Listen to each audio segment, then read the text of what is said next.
وعلیکم السلام ورحمۃ اللہ وبرکاتہ نحمده ونصلي على رسوله الكريم اما بعد فاعوذ بالله من الشیطان الرجیم بسم اللہ الرحمن الرحیم رب اشرح لي صدری ويسر لي امری واحلل عقدۃ من لسانی یفقهوا قولی اللهم انی اسألک علما نافعا وعملا متقبلا ورزقا طیبا آمین یا رب۔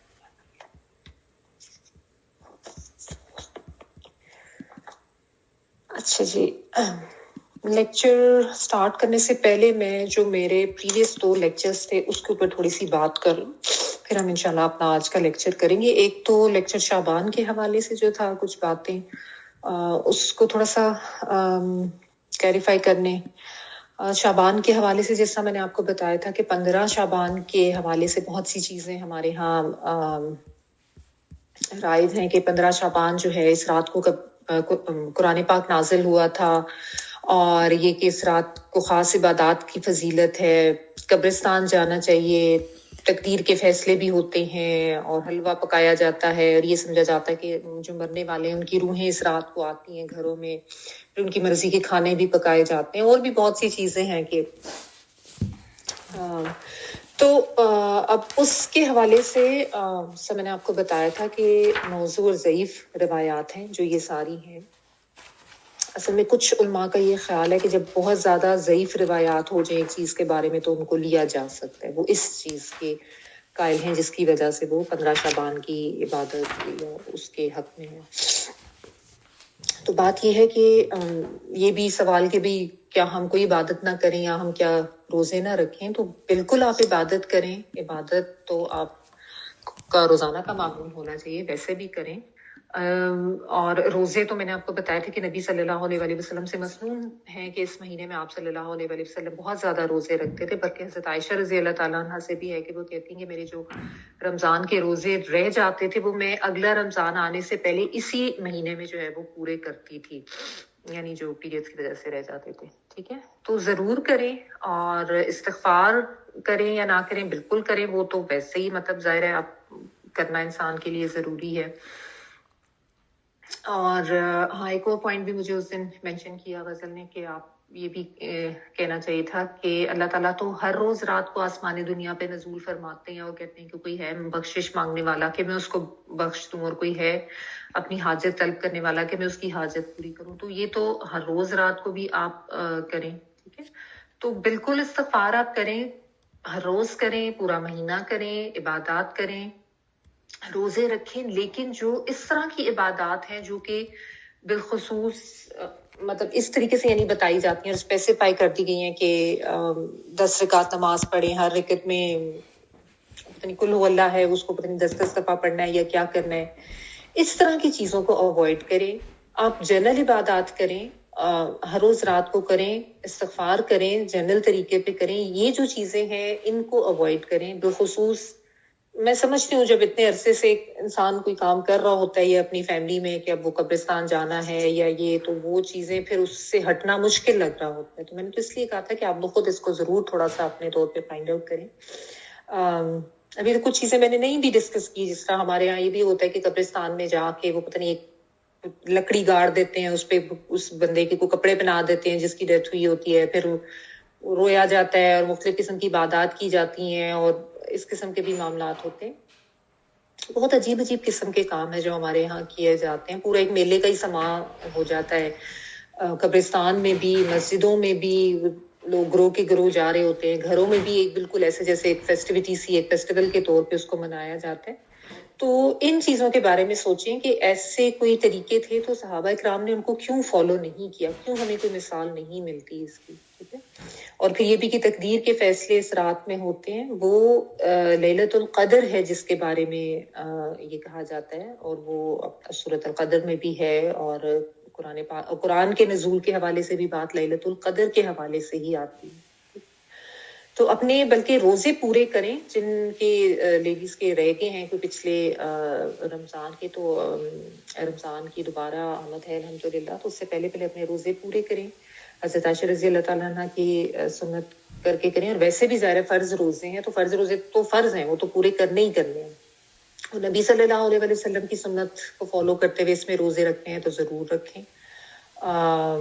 باقی اپنی جنرل ریگولر عبادات جو ہیں وہ ضرور کریں، دن میں بھی کریں، رات میں بھی کریں، بے شک قرآن پڑھیں، ایکسٹرا نوافل پڑھیں، جو مرضی پڑھیں، بس وہ جو ایک اس طرح کی عبادات مخصوص کر کے کر لی جاتی ہیں نا، ان کو اوائڈ کریں، ٹھیک ہے. اگر وہ لوگ یہ بھی کہتے ہیں کہ جو ضعیف روایات ہیں جب اتنی زیادہ تواتر میں ہو تو اس کو لے لیا جانا چاہیے، تو اس میں بھی یہ کہیں سے نہیں پتا چلتا کہ کوئی اس طریقے کے ایک فیسٹیول بنا لینا اس چیز کو چاہیے، اور نہ ہی کوئی اس طرح کی عبادات کا پتا چلتا ہے کہ اس طرح کا اس طریقے سے کرنا ہی چاہیے اور اتنی دفعہ یہ پڑھنا چاہیے. ان چیزوں کو جو ہے وہ دیکھ لینا چاہیے. ایک کوئی روایت کے بارے میں یہ بھی کہتے ہیں کہ یہ صحیح روایت ہے کہ اللہ تعالیٰ جو ہے بہت زیادہ گناہوں کو بخشتے ہیں اس رات میں. I'm not sure about this، لیکن اگر ہے کسی نے اس کو چیک آؤٹ کیا اور اس کی صحت ملتی ہے تو آپ استغفار کریں، ضرور کریں، اور لیکن یہ ہے کہ نارمل طریقے سے جو بھی تسبیحات ہیں یا ویسے آپ نے نفل پڑھنے ہیں تو اس طریقے سے پڑھ لیں، ٹھیک ہے. تو یہ جو بدعات ہیں، جو انوویشنز ہیں، جو کبھی صحابہ کرام نے جن کو نہیں کیا، نہ کبھی نبی صلی اللہ علیہ وسلم سے ایسا پتہ چلتا ہے، ان کو اوائڈ کریں. اپنے طور پہ خود اس کو فائنڈ آؤٹ کرنے کی کوشش کریں کہ کیا صحیح ہے اور کیا غلط ہے، اور خود ساختہ جو چیزیں ہیں نا ان کو اوائڈ کرنا چاہیے، ٹھیک ہے. اچھا، یہ تھا شعبان کے حوالے سے. اور پھر دوسرا جو لیکچر تھا جادو کے حوالے سے، اس میں ایک دو چیزیں. ایک تو یہ کہ میں نے آپ کو شاید میرے خیال ہے میں نے آپ کو بتایا تھا کہ یہ جو آیت ہے 102 جو ہے سورۃ البقرہ کی، اس میں کچھ علماء کی رائے تھوڑی سی مختلف بھی ہے. میں آپ کو اس لیے بتا دیتی ہوں مختلف آراء بھی، کہ اگر آپ کو کبھی پتہ چلے تو آپ کو تھوڑا سا آئیڈیا ہونا چاہیے. کہ ان کا یہ کہنا ہے کہ جو ہاروت اور ماروت جو تھے، یہ ان کے اوپر یہ جادو نہیں سکھاتے تھے، کیونکہ فرشتے جو ہیں وہ اس طرح کا کام نہیں کر سکتے. یہ ان کی رائے ہے. بہرحال مطلب میری رائے وہی ہے جو میں نے آپ کو بتائی تھی، مجھے اسی سے اتفاق ہے، کیونکہ اللہ تعالیٰ کے عبد ہیں، اللہ تعالیٰ ان کو جو کچھ کہتے ہیں وہ وہی کرتے ہیں، اور اس میں مطلب اب وہ عذاب بھی تو لے کر آتے ہیں نا فرشتے. تو بہرحال خیر. اور ایک جو ہے امین احمد اصلاحی صاحب جو ہیں، ان کا پوائنٹ آف ویو اس میں یہ ہے کہ وہ پھر بھی کچھ وزن رکھتا ہے کہ کوئی علم تھا جو فرشتے ان کو سکھاتے تھے، اور یہ اس علم کا غلط استعمال کرتے تھے اور اس طرح سے اس کو یوز کرتے تھے پھوٹ ڈلوانے کے لیے میاں بیوی کے درمیان، جو کہ پھر بھی کچھ ویٹیج رکھتا ہے، بہتر ہے اس کو لے لینا.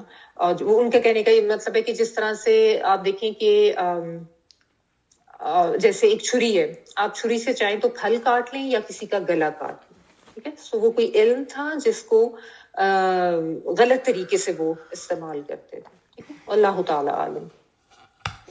اچھا، پھر کچھ احادیث رہ گئی تھی میرے سے، میں بتانی بھول گئی تھی. ایکچولی لیکچر کافی لمبا ہو گیا تھا، تو میں احادیث بھی آپ کو جو 3-4 جو ہے نا وہ پڑھ کے سنا دیتی ہوں.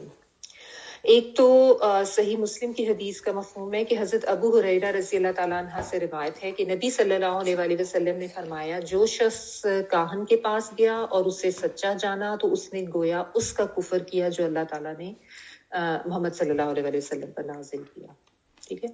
پھر ایک آتا ہے نبی کریم صلی اللہ علیہ وسلم نے فرمایا، جس نے کچھ بھی سیکھا جادو میں سے تھوڑا یا زیادہ تو اس کا معاملہ اللہ سے ختم ہو گیا. اتنی بڑی وعید ہے. پھر حضرت ابو ہریرہ رضی اللہ تعالیٰ عنہ سے روایت ہے، یہ متفق علیہ بخاری مسلم دونوں میں آتی ہے. اس کا مفہوم ہے کہ نبی صلی اللہ علیہ وآلہ وسلم نے 7 ہلاک کرنے والے گناہوں سے بچنے کا کہا، کہ یعنی 7 ہلاک کرنے والے گناہوں سے بچو. صحابہ کرام نے عرض کیا، یا رسول اللہ صلی اللہ علیہ وسلم وہ کیا ہیں؟ آپ صلی اللہ علیہ وآلہ وسلم نے فرمایا، اللہ کے ساتھ شرک کرنا، جادو کرنا، کسی کو ناحق قتل کرنا، سود کھانا، یتیم کا مال کھانا، لڑائی کے موقع پر پیٹھ پھیر کر بھاگ جانا، پاک دامن عورتوں پر تہمت لگانا. شرک کرنا، جادو کرنا، ناحق قتل کرنا، سود کھانا، یتیم کا مال کھانا، اور لڑائی پر پیٹھ پھیر کر بھاگ جانا، اور عورتوں پاک دامن عورتوں پر تہمت لگانا. اچھا، ایک اور حدیث کا مفہوم ہے کہ جو شخص گرہ لگاتے ہوئے اس میں پھونک مارے اس نے جادو کیا، اور جس نے جادو کیا اس نے کفر کیا، ٹھیک ہے. تو یہ اس قسم کے جو کام ہوتے ہیں نا، یہ بالکل ان کو اوائڈ کریں. اچھا جی, ایک اور کوشچن یہ تھا کہ آپ نے جادو کے حوالے سے تو بتا دیا, ایکچولی ظاہر ہے آج جادو والی تھی تو زیادہ اسی کے حوالے سے میں نے ڈسکس کیا, لیکن اینڈ پہ میں نے بتایا کہ نظر بھی برحق ہے, وہ بھی ہو سکتی ہے, تو وہ بھی اچھا سوال تھا کہ تھوڑا اس کو بھی ایکسپلین کر دیں کہ نظر ہو تو کیا کریں. تو نظر بھی بالکل برحق ہے, ہوتی ہے, لگتی ہے, اور اس کی بھی جو حقیقت ہے اس سے انکار نہیں کیا جا سکتا. بچوں کے حوالے سے ان کا سوال تھا, اور واقعی بچوں کو تو نظر لگتی ہے, اپنی نظر بھی لگ جاتی ہے, نظر تو پیار کی بھی لگ جاتی ہے, ماں کی بھی لگ جاتی ہے.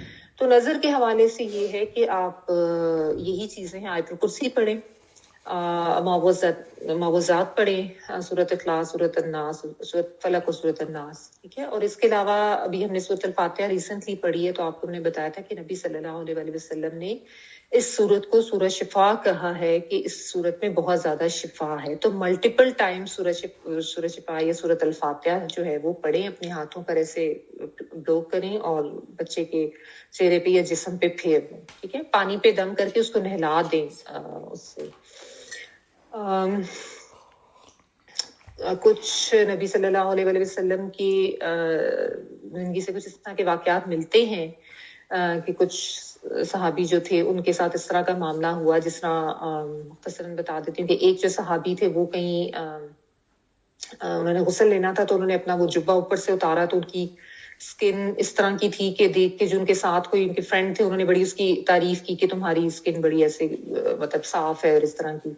تو فوراً وہ جو ہے نا بیمار پڑ گئے, بہت زیادہ ان کو بخار ہو گیا. تو جب یہ معاملہ نبی صلی اللہ علیہ وآلہ وسلم کے سامنے لایا گیا تو انہوں نے پھر پوچھا کہ کسی نے کچھ ایسا کیا یا کسی پہ شک ہے, تو انہوں نے بتایا کہ ہاں فلاں کی نظر ہو سکتی ہے. تو نبی صلی اللہ علیہ وآلہ وسلم نے پھر تھوڑی سمجھایا بھی, تنبیہ بھی کی کہ تم کیوں اپنے بھائی کے لیے تم نے خیر و برکت کی دعا نہیں کی.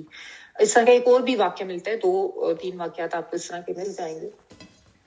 تو اس میں بھی پھر نبی صلی اللہ علیہ وآلہ وسلم نے یہ کہا کہ بارک اللہ فیکا کہنا چاہیے تمہیں, کہ اللہ تمہیں برکت دے اس چیز میں جب بھی کسی کی کوئی بھی نعمت دیکھو. مطلب جس طرح ہوتا ہے نا کہ ایک دم لوگ بہت منہ کھول کے ایسے واو یہ اس طرح کرنا شروع کر دیں, تو ہمیشہ ماشاء اللہ لا قوت الا باللہ بولیں. کسی کی کوئی اچھی چیز دیکھ کے اپنے بچوں کو بھی دیکھتے ہوئے بولیں ہر وقت, ٹھیک ہے. اور پھر ہوا یہ, بتانا میں یہ چاہ رہی تھی کہ نبی صلی اللہ علیہ وآلہ وسلم نے وہ جو ان کے فرینڈ تھے ان کو بلایا اور ان سے کنفرم کیا کہ ایسا سا معاملہ ہوا ہے. تو انہوں نے کہا ہاں میں نے یہ الفاظ کہے تھے. تو آپ صلی اللہ علیہ وآلہ وسلم نے ان کو بھی سمجھایا اور ان کو کہا کہ تم وضو کرو, اور وضو کا جو پانی تھا وہ جو وہ بیمار جو ہوئے تھے جن کو نظر لگی تھی ان کے سر پہ ڈالا گیا. اور اس کا طریقہ یہ ہوتا تھا کہ سر کے پیچھے سے ایسے اس کو بہا دیا جاتا تھا سر پہ ڈالتے ہوئے, ٹھیک ہے. جب پتا ہو کہ فلاں کی نظر ہے, جب نہیں پتا ہوتا عموماً تو اس میں بس یہی ہے کہ آپ جو میں نے بتایا یہ چیزیں پڑھ کے تو ویسے دم کر دیں, اور نہلانا ہے تو نہلا دیں. اور کچھ دعائیں بھی ہیں نظر کے حوالے سے, جب ہم نے یہ ٹاپک کیا تھا لاسٹ کورس میں تو اس میں بھی میں نے آپ کو بتائی تھی. اعوذ بکلمات اللہ التامات من کل شیطان وہامات ومن کل عین لامہ, یہ نبی صلی اللہ علیہ وآلہ وسلم پڑھتے ہوتے تھے کہ میں اللہ کے جو کلمات ہیں ان کی پناہ لیتا ہوں تمام شیاطین سے بھی اور زہریلے جانوروں سے بھی, جو بھی موذی جانور ہیں, اور نظر بد سے بھی, ٹھیک ہے. اب آئی ایم شیور سب کو پتہ ہوگی یہ دعائیں, ویسے کثرت سے پڑھیں, ٹھیک ہے. اور ایک اللہم اذہب حرہا و بردہا و وصبہا, جب لگ جائے نظر آپ کو فیل ہو رہے, تو یہ بھی دعا اچھی. میں ایسا کروں گی ان کے جو امیجز ہیں نا اسکرین شاٹس انشاءاللہ شیئر کر دوں گی.